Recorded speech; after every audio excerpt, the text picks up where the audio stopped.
estão no estúdio. E o nosso querido convidado, Aloysio Elias, da cidade de Uberaba, que vai conversar conosco hoje a respeito do tema O Bom Pastor. Muito bom dia, Edson Maldonado. Bom dia, Rick.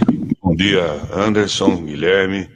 Bom dia, Aloysio. Muito obrigado por nos atender. Realmente tá friozinho lá fora. Você foi gentil que falar que tá frio, tá gostoso. Tá gostoso. Para quem gosta de frio, tá bom. Bom, gente, antes do recado, terça-feira agora nós vamos ter um evento diferente lá no Cefec. O André Gandolfo, lá de Jales, que vai fazer a palestra, vai lançar o livro dele, vai trazer o livro dele e também vai fazer lá uma palestra musical que ele costuma fazer. Ele esteve ano passado lá no Verdade e Luz, em julho, e essa vez ele vai fazer aí, vai correr a região e vai estar lá no Cefec, terça-feira, às 20 horas. Então fica o convite aí. Pessoal, vamos lá prestigiar esse grande divulgador, músico, um artista, se apresentou em outros países, inclusive. Recentemente esteve em Portugal e vai trazer o livro dele para lançar para a gente lá. Vamos aproveitar, já adquirir o livro, já pega um autógrafo, né, uma dedicatória lá e vamos prestigiar o que é importante. Vem lá de Jales, né? É bom a gente ir lá dar uma força. Bom dia, Anderson Moura. Bom dia, Rick. Bom dia, Aloysio, Edson. Bom dia, Guilherme. Bom dia ao pessoal aí do chat que já está entrando e os demais que ouvem a rádio pelas ondas da AM. Hoje um dia fresquinho mesmo, tá meio geladinho, né? O Edson foi mais realista aqui conosco, tá mais gelado demais, tá bem geladinho. Tudo de blusa aqui. Eu vou passar também a palestra de hoje lá no Cefec. Hoje é com o José Luiz Nogueira, de Bauru, e o tema dele é A Fé Transporta Montanhas. Uma palestra muito boa dele, primeira vez no Cefec, uma estreia, muito gostoso. E vamos lá, Rick. Sempre mandando um abraço na técnica para o Guilherme, que está sempre nos ajudando, nos dando o apoio necessário para a realização desse programa. E temos o sorteio hoje de 2 livros. Quais são, Maldonado? Vamos lá. Visão Espírita do Evangelho, de Rogério Coelho. A editora, nossa senhora, Mitos Books, parece o nosso amigo e patrocinador. E o porquê as coisas ruins acontecem, que o mundo espiritual tem a dizer, da editora Prumo, Gordon Smith. Esses 2 livros de hoje.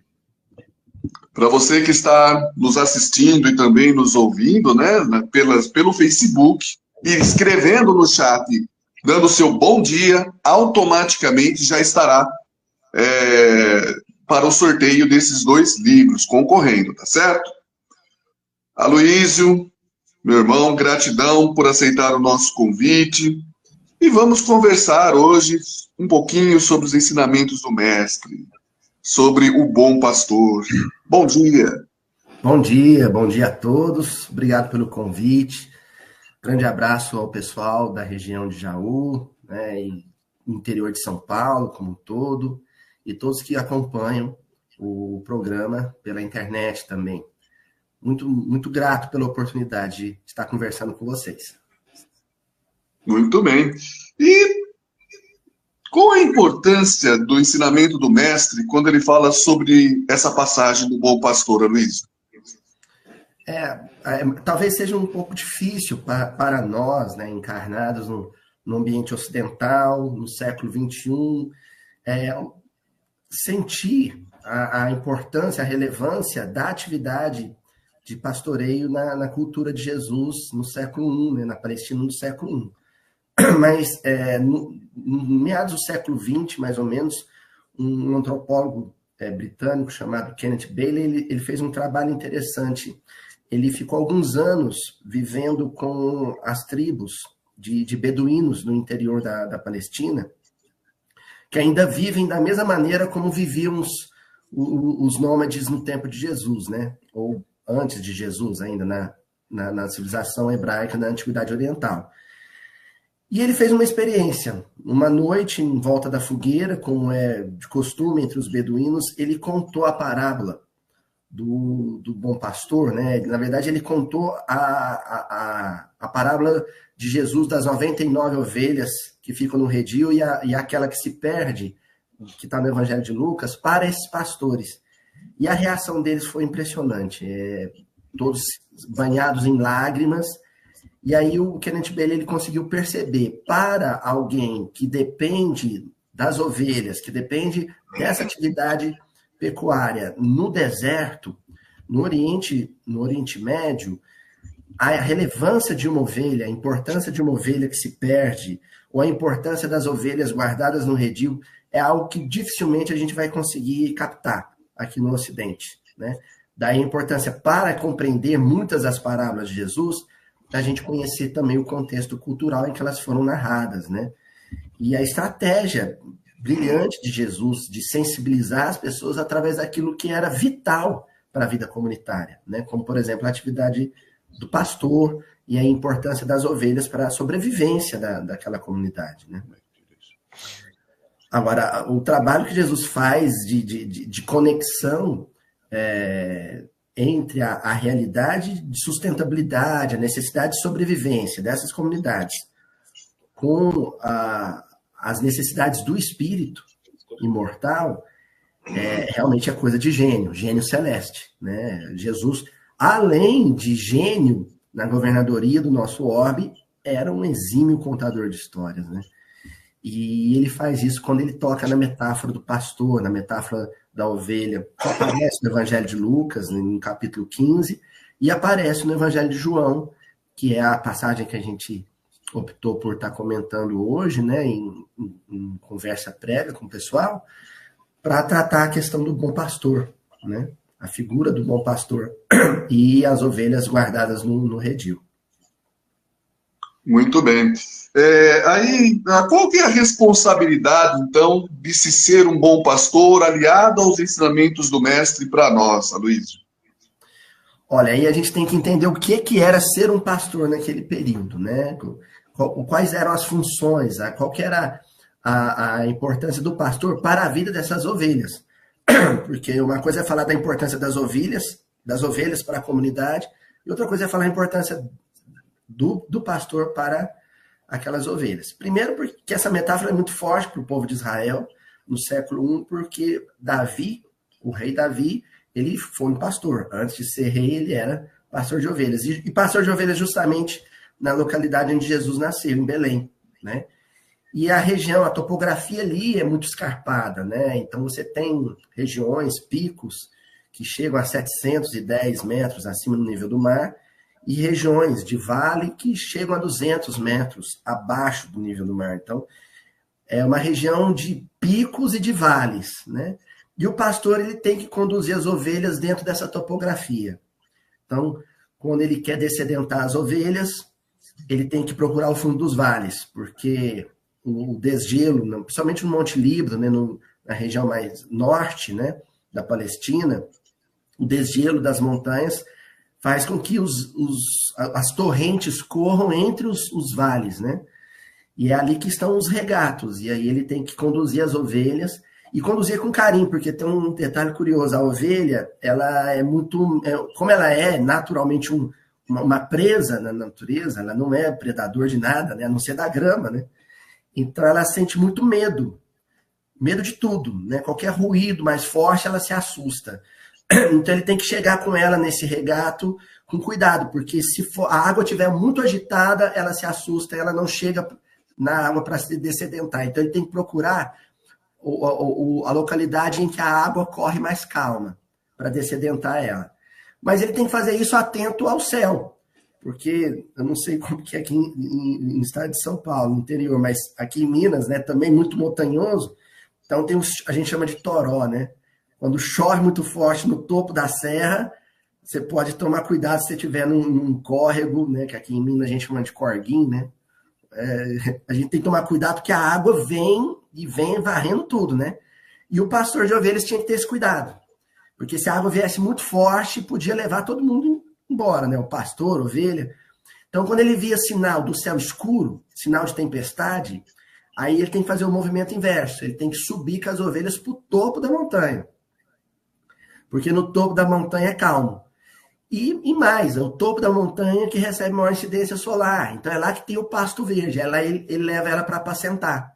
E é lá que vai ficar o redil. Então ele faz esse movimento, né? Leva ela até o fundo do vale, mas ele tem que resgatar ela do fundo do vale para o topo, para ela poder pastar e poder, à noite, ser guardada no redil. Porque é à noite que os chacais, os predadores saem, e à noite também que aparecem os ladrões, os salteadores, né?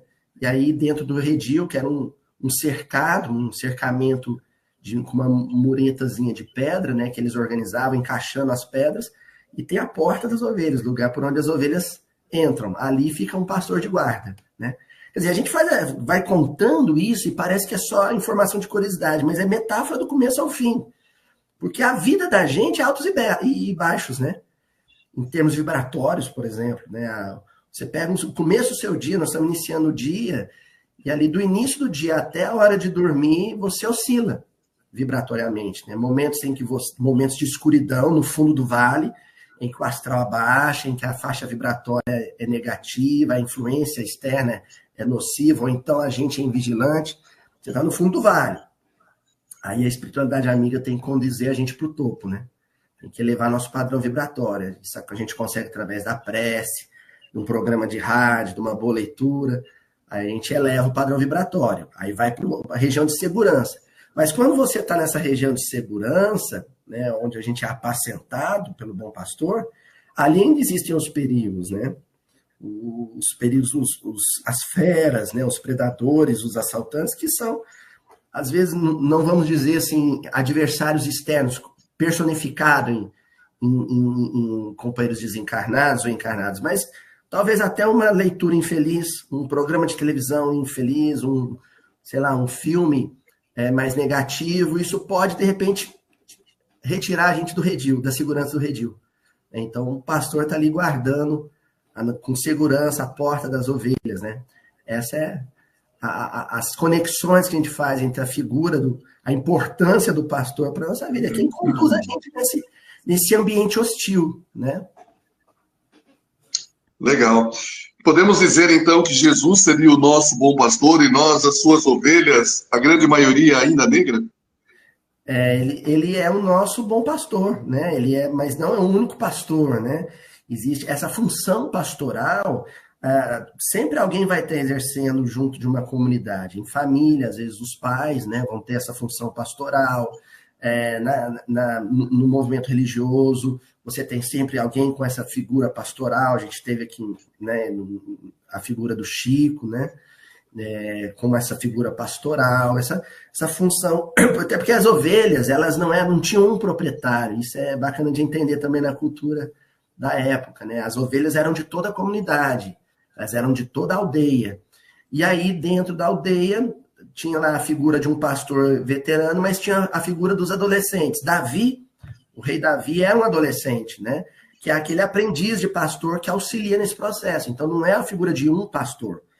Agora, quem guarda a entrada do redil, que faz, né? Pode entrar as ovelhas dóceis, né? A serem apacentadas, mas tem a figura do malfeitor, e ele faz essa triagem ali, é a figura do pastor mais experiente. Jesus seria esse bom pastor, esse pastor experiente, esse pastor veterano, né? Que está ali ensinando os outros pastores como é que se conduz em segurança o rebanho. Mandem as suas mensagens, as suas perguntas para o nosso convidado. Vamos ter hoje participações, porque o tema hoje nos revela realmente muitas reflexões. Vou passar um pouquinho para a mesa agora. Maldonado? Vamos lá. Você falou uma coisa interessante a respeito dos ladrões, dos lodos, etc., né, que atacam, fazendo jogando para os dias atuais, né?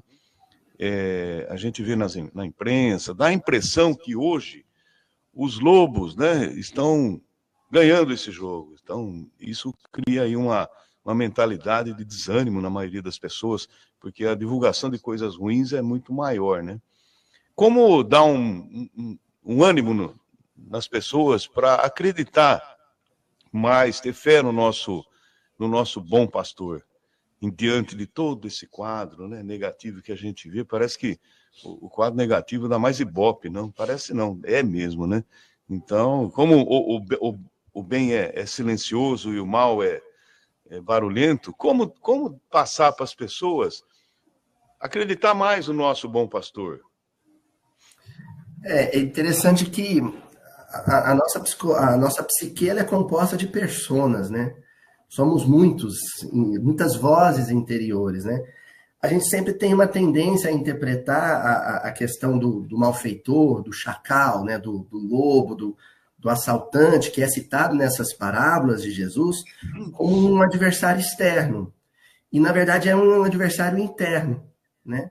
Nós somos assaltados ou surpreendidos ou emboscados por aquilo que ainda há de infeliz a nossa personalidade, né? Então, existe uma tendência feliz, uma tendência, uma inclinação positiva para o bem, para a verdade, para a justiça, para o amor, que já é nossa, que já faz parte de nós, mas ainda existe aquilo que Allan Kardec trabalha tão bem no capítulo 17 do Evangelho segundo o Espiritismo, né? As nossas tendências inferiores, né? As nossas inclinações infelizes, elas que nos surpreendem. Então, Jesus nos guarda contra esses perigos internos, né? Quando a gente é invigilante, orai e vigiai, para não cair em tentações, né? Ou seja, para não cair nas armadilhas que o homem velho arma para o homem do porvir, para o homem do amanhã, né? É ele que nos dá a rasteira, é ele que nos assalta quando a gente menos espera. Então a gente tem que estar em constante vigilância. Não é contra os outros, né? É contra nós mesmos. Afinal de contas, eu escolho o que eu quero ver na internet, eu escolho o que eu quero ler nos jornais, eu escolho o que vou conversar com o moço da padaria na fila do pão, eu escolho o que eu vou, qual humor eu vou ter no ambiente de trabalho, eu escolho. Então, quando eu caio, quando eu sou assaltado, ou quando eu sou capturado por uma fera, essa fera, ela é íntima. Esse malfeitor é o malfeitor do passado, que ainda vocifera interiormente em mim. Então, a lição do bom pastor é essa, ele tenta nos guardar em vigilância.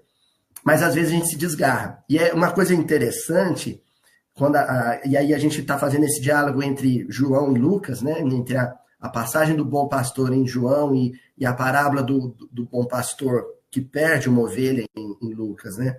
Quando uma ovelha se perde e ele deixa as 99 no redil, em segurança, né? E sai em busca da que se perdeu. Porque a comunidade, ela só se sente completa se todas as ovelhas estiverem lá. Se uma estiver faltando, o sofrimento é comunitário, né? De um, né? E ele parte em busca dela e resgata ela. E a ovelha, o único mecanismo de defesa que ela tem é estar no grupo. Quando ela está solitária, ela está em perigo.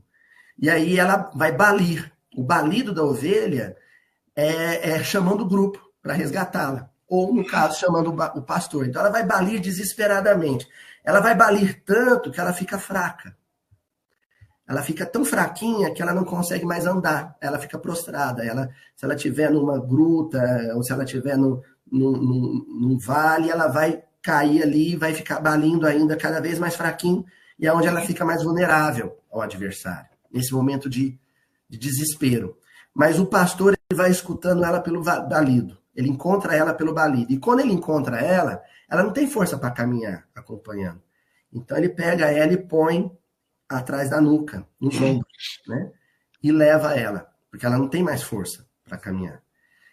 E leva ela até o redil, onde ela vai recobrar as forças dela, né? Quantos de nós, em momentos de invigilância, caímos, né? Ou seja, nos desgarramos, nos afastamos do redil, nos afastamos do bom pastor, e aí, às vezes, o nosso negativismo, as nossas queixas, as nossas reclamações, são balidos de desespero, né? O nosso mau humor são balidos de desespero. E a gente interpreta pessoas que estão assim, mal-humoradas, ou agressivas, ou hostis, ou ásperas, como pessoas más, negativas. Eu quero distância daquela pessoa. E, na verdade, ela é uma ovelhinha que está balindo, desesperado para ser resgatada. E a espiritualidade, quando a resgata, sente que ela está frágil. Muitas pessoas entram na casa espírita querendo um passe, querendo uma palestra, elas já estão nesse grau de desfalecimento, de fragilidade, elas não têm mais força para nada. E é muito lindo como a espiritualidade a toma nos braços, a semelhança do pastor, até que ela recobre forças, né? Só que tem um dado curioso. Aquela ovelha, como ela tem a tendência a se desgarrar, ela tem a tendência a ser fujona, os pastores da época de Jesus, eles iam com um cutelozinho, um canivetezinho, e feria ela no nervo ciático ali, na pata traseira. Fazia um machucadozinho leve e aplicava um anestésico, um unguento, uma erva, para cicatrizar devagar. Porque durante o tempo de cicatrização, doendo, ela não conseguia caminhar com desenvoltura. Então ele tinha que andar com ela nos ombros. Enquanto ela estivesse recuperando. Por isso que a gente sempre vê pinturas antigas, né? O pastor, o redil cheio de ovelhas, mas uma nas costas dele. É a que está machucadazinha, né? Enfaixada. Esse tempo que ela fica ali de recuperação, sob a proteção direta, física, em contato direto com o bom pastor, ela se habitua ao cheiro dele. Depois, quando ela se cura, ele solta ela, libera ela, mas ela tem a referência do cheiro dele. Então, ela vai se movimentando livremente, porque ela tem essa liberdade, né? O nosso livre-arbítrio. Mas sempre que ela sente que o cheiro dele, o odor dele fica mais frágil, é porque ela está mais distante. Aí, o que ela corre e faz? Vai farejando ele para ficar sempre perto dele. Então, a espiritualidade, às vezes, nos fere com um problema, uma dificuldade que a gente não esperava, e a gente busca na oração a proximidade com os benfeitores maior, né? A gente busca mais espiritualidade, e a gente fica tão aconchegado e se habitua tanto a isso, que depois, quando a gente começa a se distanciar por algum motivo, por alguma distração, por alguma invigilância, né? Quando os malfeitores íntimos começam a nos afastar dela, a gente sente falta e volta para a proteção do bom pastor, né? Ou seja, resumindo, a gente tem que, independentemente dos lobos externos, lutar, como disse Jesus, contra os lobos internos. Independentemente dos externos, né? E seguir em frente, porque vai continuar. Os lobos externos, como você falou, são ovelhas, né, que ainda não encontraram o caminho. São ovelhas balindo. Na verdade, só existem lobos internos, né? E longe de nós, algumas que estão no redil e algumas que estão balindo desesperadas, querendo ser resgatadas. Né? E pensar que nós já fomos essas ovelhas também, né? Ou ainda somos, né? Ou ainda somos. Porque não é o fato de estarmos num programa de rádio ou na casa espírita que nos faz ser salvos, né? Não, mas não baixa a nossa bola também. Nós estamos tentando. Não, estou falando por mim. Falei no plural, me desculpem. Não, a nossa incluindo você. Não, vamos pensar algo. Principalmente eu. Vamos lá. Aloísio, no versículo 10, no 10:16, ele fala: tenho também outras ovelhas que não são deste aprisco. É preciso que eu conduza também a elas. O que seria essas outras ovelhas que não estão em seu aprisco? Explica para nós. Olha, interessante como essa metáfora das ovelhas ela é mais fortemente trabalhada, apesar de citada em João, em Lucas. E lá no livro Paulo e Estevão, a gente tem uma surpresa quando a gente descobre que a estrutura do Evangelho de Lucas não foi escrita por Lucas. A estrutura daquele livro foi escrita por Paulo, né? Em Cesareia Marítima, Paulo já está preso. Emmanuel narra que Lucas visita Paulo e ele entrega os pergaminhos que ele tinha já de anotações para Paulo, para Lucas, e fala, ó, completa com o que estiver faltando. Por exemplo, entrevistar Maria sobre o nascimento de Jesus. E aí Lucas vai para Éfeso, ficar um tempo com Maria, né? Isso está tudo narrado no livro Paulo e Estevão. Então, a ovelha perdida é Paulo, porque no centro do Evangelho de Lucas, a gente tem que lembrar que não era um livro como esse aqui, assim, né? Na época eram pergaminhos, eram rolos, e eles eram abertos do centro para a extremidade. Então, o autor de qualquer livro na época, ele colocava o núcleo, o ponto central do texto dele, no meio, na parte central do livro. porque quando a pessoa abrisse o pergaminho, ela ia dar de cara com aquilo. E no Evangelho de Lucas, o epicentro, o núcleo central, é a sequência, né? Com a parábola da ovelha perdida, a dracma perdida e o filho pródigo. São a narrativa principal. E aí Paulo situou, que foi ele que situou aquilo ali.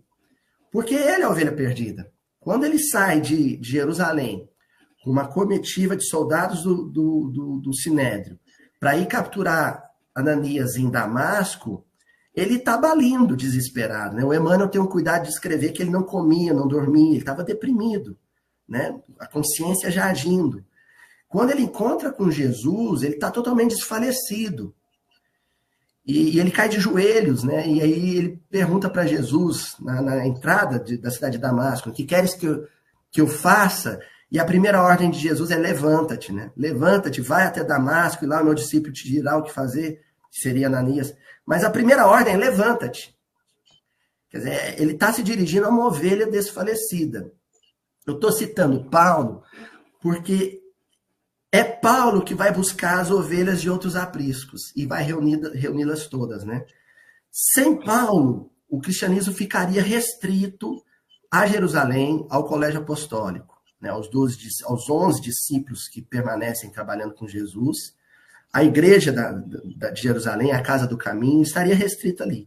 Mas é Paulo que entende isso, que se Jesus era um bom pastor, ele era um bom pastor universal. Então é ele que parte em viagem, né, pelo Mediterrâneo, reunindo todas as ovelhas de todos os apriscos num só aprisco. Né? Paulo inaugura a universalidade do cristianismo, da qual a gente é herdeiro. Então você pode pensar nessa universalidade numa perspectiva geográfica, né? O Brasil, essa ideia ingênua que a gente tem, e a interpretação superficial que muitas vezes a gente faz da obra de Humberto de Campos, Brasil, Coração do Mundo, Pátria do Evangelho, dá a ideia de que o Brasil é o aprisco ou o redil das ovelhas, né? E o que está fora desse redil é a ovelha perdida, e não é bem assim. Né? A gente tem um núcleo de irradiação de ideias, mas essas ideias não pertencem a esse núcleo, elas estão irradiando justamente porque elas são patrimônio da humanidade. Então você, ao reconectar-se a outros núcleos de trabalho fora do Brasil, é tentar organizar um único redil. Quando você, por exemplo, sai da perspectiva religiosa, né, o espiritismo é a religião do futuro, Allan Kardec diz que não, ele não é a religião do futuro, ele é o futuro das religiões. Então, ele não isenta a existência, a possibilidade de existência de outras religiões no futuro.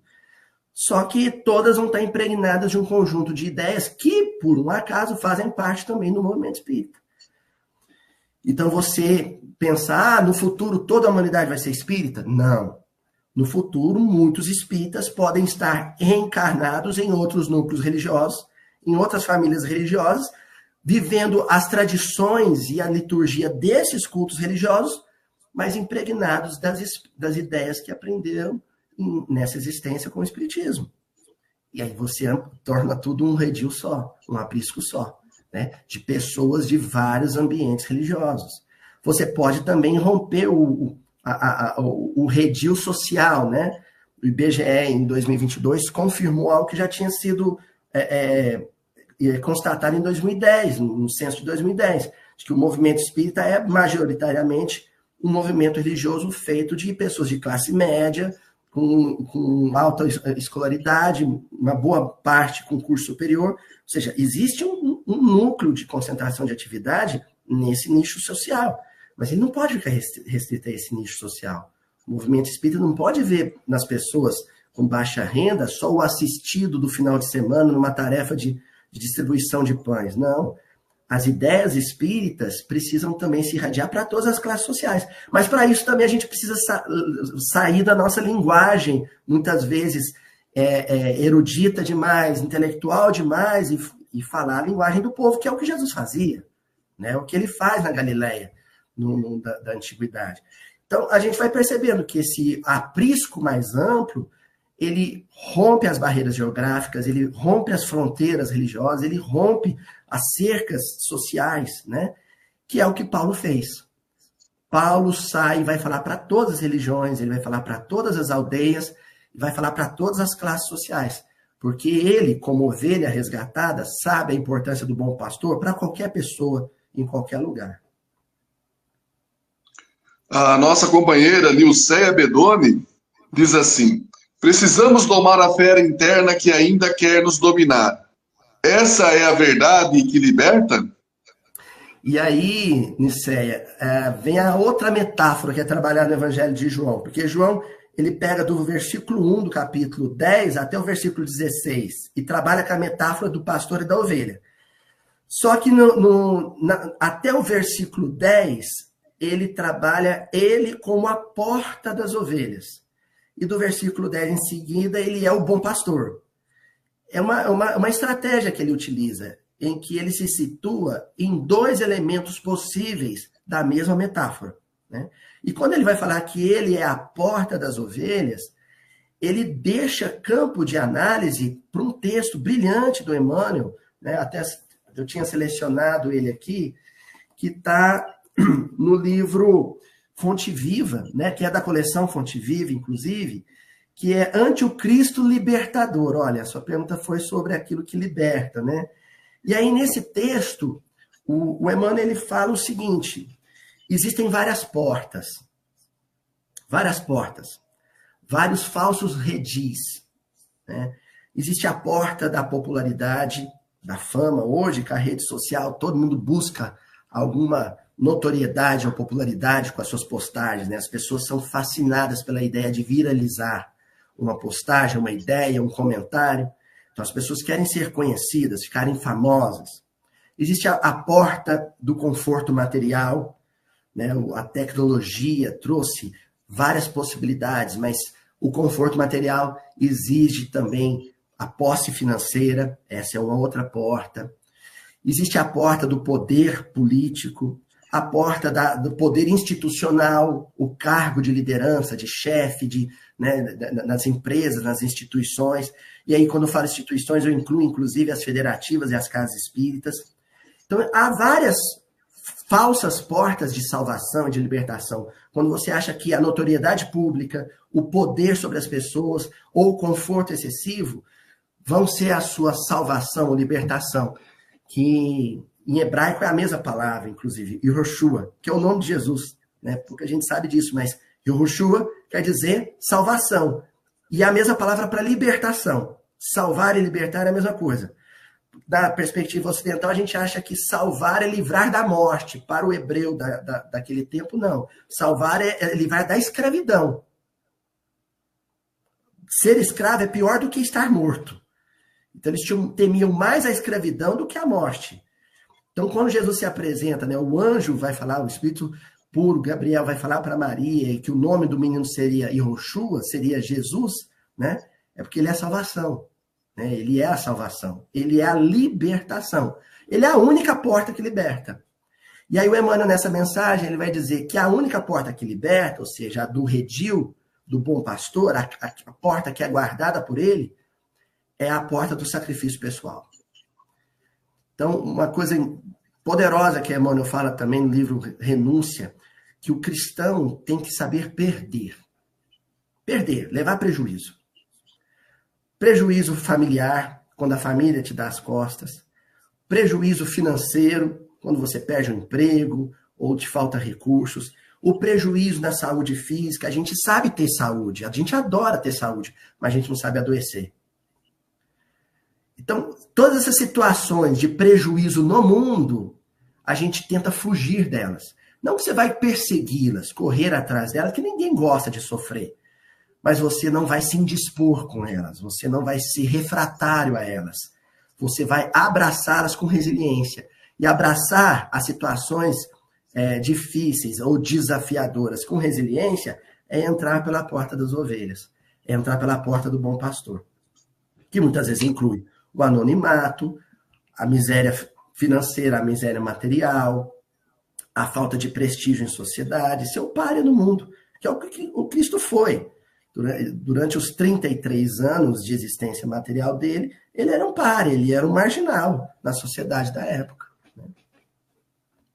Estamos conversando com Aloísio Elias, da cidade de Uberaba, hoje com o tema O Bom Pastor. Aloísio, vamos para um rápido intervalo e voltamos já já.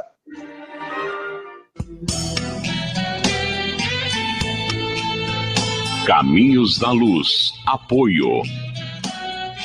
Calçature de Firenze, da Mara e do Zé. Loja de calçados masculinos no território do calçado. Autoelétrica São Luís, especializada em injeção eletrônica. Avenida das Nações 836, telefone 3626-6979. Gelato Italiano Gasparotto em Bariri. Uma explosão de sabores em seu paladar. Rua Inácio Pereira Barbosa, 59, na Vila Conceição. 14-99727-0094 e 14-3662-8629. Fale com Tiago ou Daniele. Pet Shop Animal Pet, amor e carinho que o seu pet merece. Rua Vadi Atique, 629, no Jardim Sanzovo. Telefone WhatsApp 981753403 e 981225370. A Casa da Sopa do Santo Ivo solicita doações de alimentos para a cesta básica, roupas em bom estado, cobertores, remédios e potes de sorvete. Rua Raimundo da Silva, número 20, no Santo Ivo. Informações pelo WhatsApp 14981568767. A Mitro Seguros está há mais de 15 anos cuidando do que é mais importante para a sua empresa, para a sua família, para a sua saúde, para a sua vida. Seguros para empresas e pessoas. Cotação flash, rápida e fácil. Atendimento personal. Plantões 24 horas, todos os dias. Mitro Seguros, sempre com você.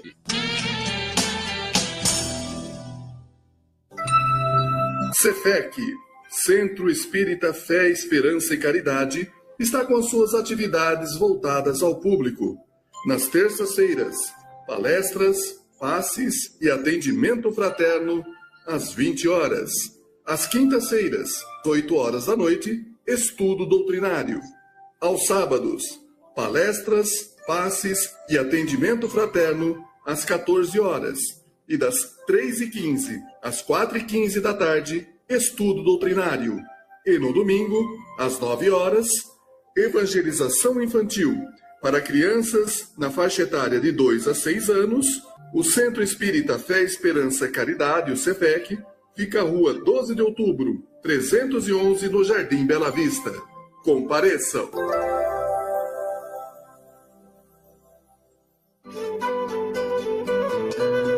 NAFAN, Núcleo de Auxílio Fraterno Arcanjo Miguel, está de portas abertas, oferecendo suas atividades a toda a população. Às segundas-feiras, a partir das 19 horas, tratamento com o reiki e após cursos. Às terças-feiras, às 19h30, palestra pública e logo após os passes.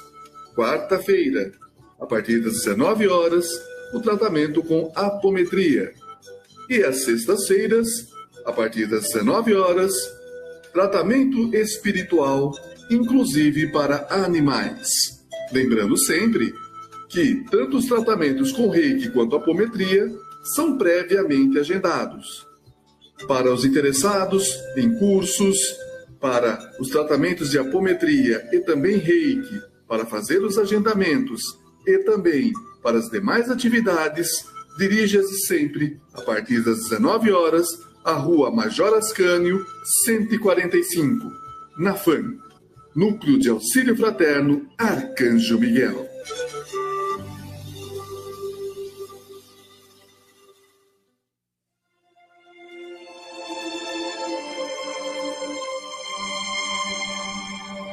Voltamos com o programa Caminhos da Luz, reflexões sobre a doutrina espírita. Hoje conversando com Aloísio Elias, da cidade de Uberaba, a respeito de O Bom Pastor. Vamos mandar um abraço para todos os nossos ouvintes e internautas. Primeiramente para você que está nos ouvindo nas ondas do 1070 da Rádio Piratininga. E para você que também já escreveu aí no chat o seu bom dia e está automaticamente concorrendo aos livros. Vamos mandar um abraço para, deixa eu só ver aqui, Liz Garbi, Nilceia Bedoni, Luciana Benite Vaz de Moura, Daniele Cristina Dias, Reinaldo Lima, Vera Maria Vaz de Moura, Juscelia Moreira, Marina de Fane, Rosângela Pinheiro, Antônio Avelino, José Antônio Foganholo, Cristina Avelino, Maria José Dangió, Cláudio Michelon de Piracicaba, um abraço, Cláudio, Marcel Maldonado, Paula Maldonado, Virgínia Rose Baral de Lima, Ana Maria Aparecida, Maria Aparecida Richieri, Silvia Hernandes, Vanessa Aiza, Valéria Gromboni, Silvia Hernandes, Inês Bonini, Rafael Lima, Ana Célia Alves Salles Castelo e Darley Virgílio. Um grande abraço para todos vocês. E vamos para o sorteio dos 2 livros. O primeiro, do Rogério Coelho, não é, Maldonado? Visão Espírita do Evangelho. Visão Espírita do Evangelho. Quantos no sorteio? 27. Aloysio, é sempre o convidado que faz o sorteio, né, dos nossos livros. Fala um número para nós de 1 a 27. Dia do meu aniversário, 13.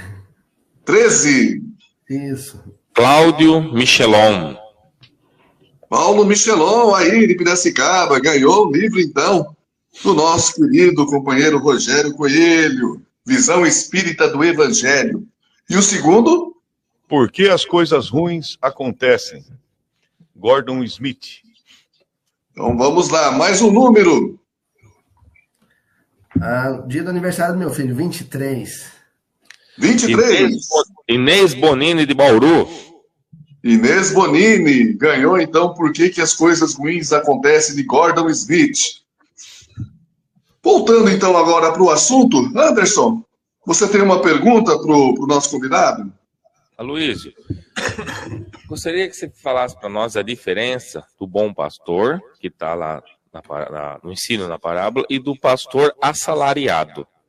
Deixar um pouco claro para o pessoal das ondas da rádio a diferença do pastor que dá a vida, o amor, e do pastor assalariado. Eu já comecei a explicar isso anteriormente, inicialmente, né? Mas eu não aprofundei. Então, você tem 2 figuras no trato, no cuidado com as ovelhas, né? Você tem a figura do veterano, do mais experiente, que é aquele pastor que é o grande responsável pelo redil todo, mas ele tem 2 funções.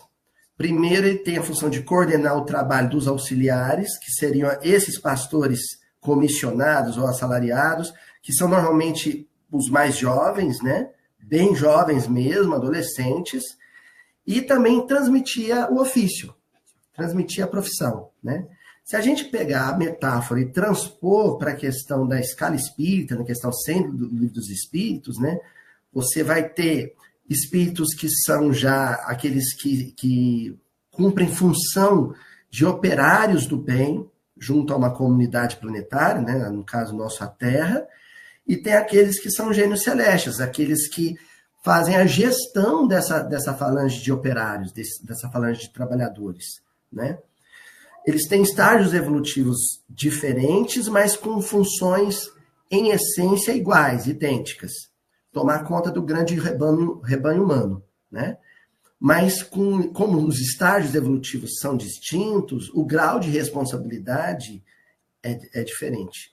Enquanto um é aspirante a bom pastor, o outro já é o bom pastor, que é o que guarda a porta, é o que determina a movimentação do rebanho. E aí que entra a questão do governo da terra, né? A gente fica, às vezes, tão agastado, sofrendo tanto com o governo da terra, né? Quem governa a cidade, quem governa o estado, quem governa o país, quem governa o mundo. E lá no livro Boa Nova, no capítulo Sermão do Monte, Jesus tem uma conversa com Levi, com o discípulo Mateus, e Mateus está muito interessado em evangelizar os líderes da terra, né? O quem ele julga pastores. Na visão, às vezes, inicialmente ingênua de Mateus, os pastores do rebanho humano é o imperador de Roma, é o sumo sacerdote em Jerusalém, é o rei Herodes, é o governador Pilatos. E Jesus dá uma fala dura com ele. Jesus fala para ele, Mateus, ele fala para Jesus, mestre, a gente não tem que levar o evangelho primeiro nesses que governam o mundo? E Jesus fala para ele, Mateus, quem governa o mundo é Deus. E eu me lembro que eu fiquei pensando nisso. Eu era mais jovem quando eu li a primeira vez, não entendi. Anos mais tarde, que depois que você perde algumas pessoas em família por via do desencarne, né? E também assiste muitas pessoas conhecidas e muitos líderes desencarnarem, às vezes inesperadamente, que você começa a entender aquele que está na porta das ovelhas, que controla o fluxo, né? Quem controla o fluxo de reencarnação e desencarnação é Deus. No caso nosso, especificamente da Terra, é o Cristo. Ele decide quem nasce, ele decide onde nasce, ele decide com quem que vai conviver ao nascer, e ele decide também a hora que desencarna, como desencarna, em que época da vida você desencarna. Então, quem controla isso, controla tudo. Quem controla o fluxo das encarnações e das desencarnações, controla tudo. Então, o bom pastor, o pastor que governa todo o redil, que não é o pastor assalariado, ele tem essa função de controlar o fluxo.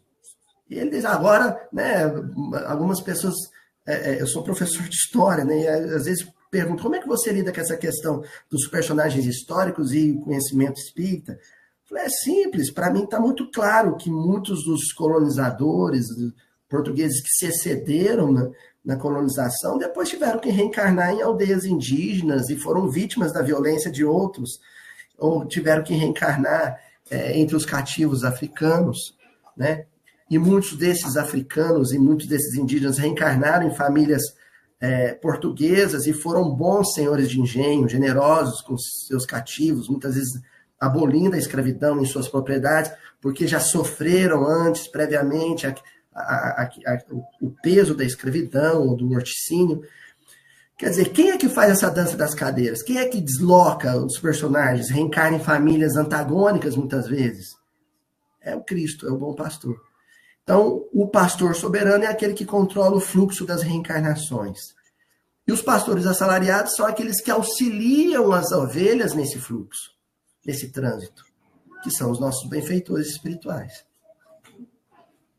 Agora no chat, o nosso companheiro Sérgio Luiz Destro diz assim, bom dia, o bom pastor é aquele que é nosso mentor espiritual, que tem tanto trabalho para nos orientar no bom caminho pela inspiração da consciência?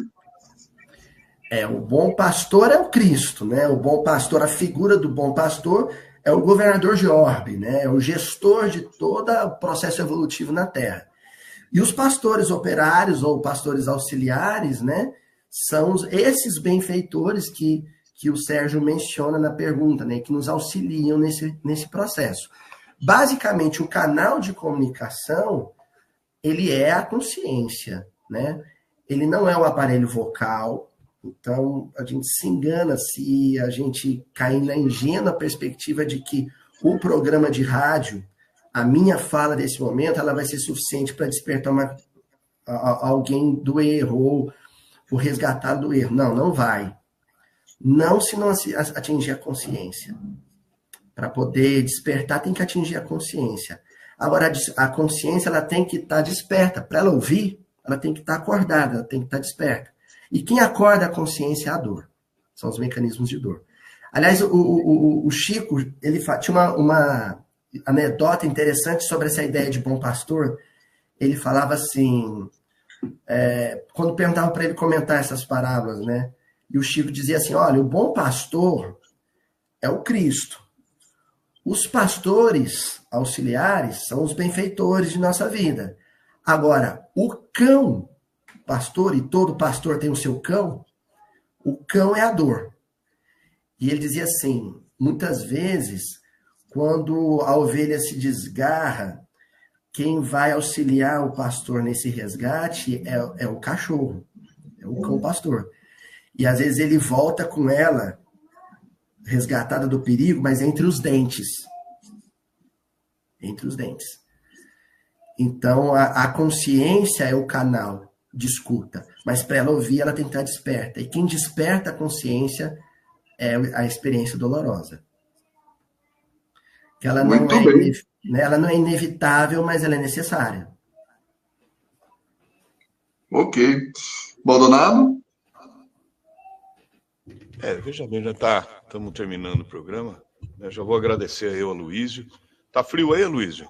Minas é mais frio. Tá bem frio.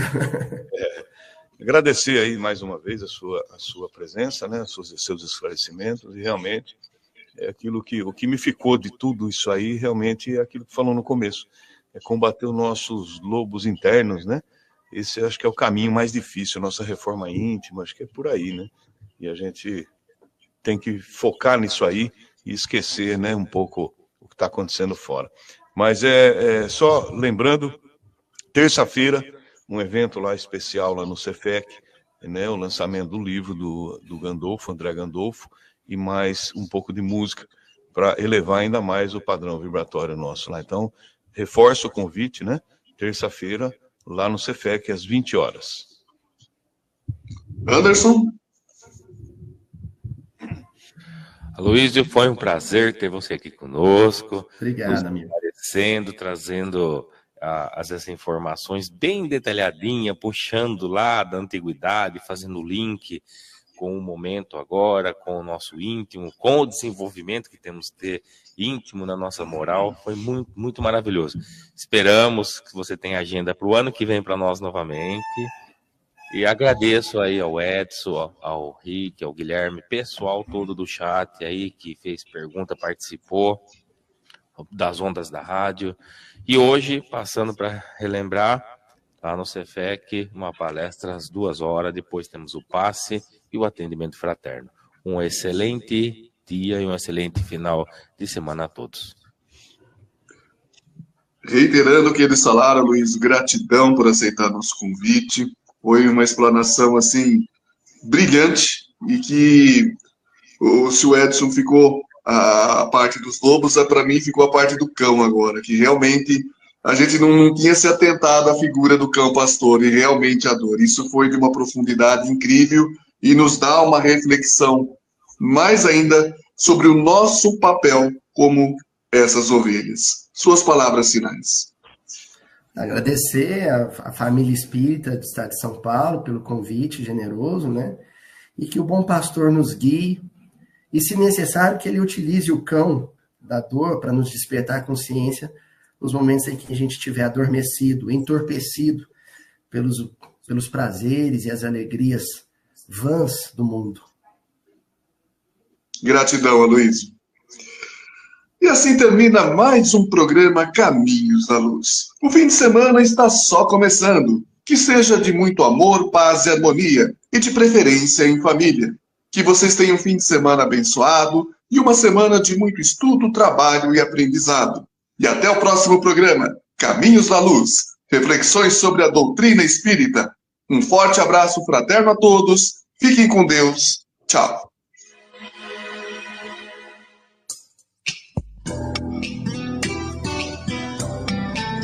A Piratininga apresentou Caminhos da Luz. Reflexão sobre a doutrina espírita, palavras de otimismo e conforto espiritual, mensagens para uma vida melhor.